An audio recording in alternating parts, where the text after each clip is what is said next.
What's up, guys? It's me, Devin, aka Plant Vibes, your favorite urban gardener, and I'm here with one of my favorite houseplants. That is the English ivy, and in particular, I have this incredible white variegated one that looks like it's even kind of camo style. Y'all know I love my camo, so I had to get this plant. The other reason why I had to get this plant, most of us know English ivy as that kind of rambling vine that just keeps growing and growing and growing and growing, destroying fences and the sides of walls, all that kind of stuff. We don't like that we don't like when it destroys things, but we love it as a houseplant because this is a houseplant that is going to thrive in some of the like northern exposed windows or eastern exposed windows. It doesn't need that prime real estate on that southern or western window that all of your other house plants really want. That's what I love about it. I'm gonna put this in my bedroom that has way less lighting than here in my kitchen / living space area. Now, English ivy, as you can see, it grows pretty much upright, but it's starting to kind of like cascade over. That's what I love about this plant is it grows upright, but then eventually it starts to trail over the edges. And I don't have any kind of like hanging situations here in my apartment because I'm just a renter. I don't have those cool hanging hooks yet in my next home, fingers crossed.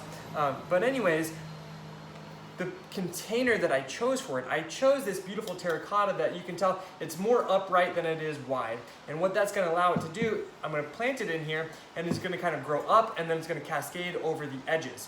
So let me just pot it up real quick. And when you're thinking about potting up to the next size container, a good rule of thumb is, just go like a ½ inch wider around. So, in total, it's kind of like an inch. This pot is about an inch wider in diameter than the current pot that it's in. So first things first, when we're potting up new plants, take some soil, put it in the base. You just kind of eyeball it. I'm gonna stand up for this part. Kind of eyeball it, do what feels right. With time and after hundreds of plants that you've potted up, you'll start to really get the feel for how much to put in the bottom. And if not, it doesn't matter because you can always fix it. Next thing is you pop it, just pop it right out. You can see the beautiful roots on here. They're starting to bind up a little bit, so I'm just gonna take my fingers, kind of loosen it up a little bit, just gently. This is a pretty, no fuss kind of plant. You don't have to be super anything with it, honestly.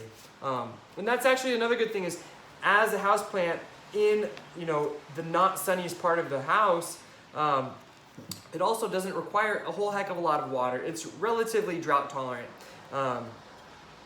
Which we also love because that means less caring about how often to water it.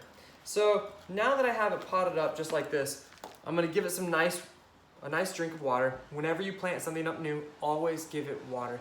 They're trying to settle into their new home. Give them a cup of water.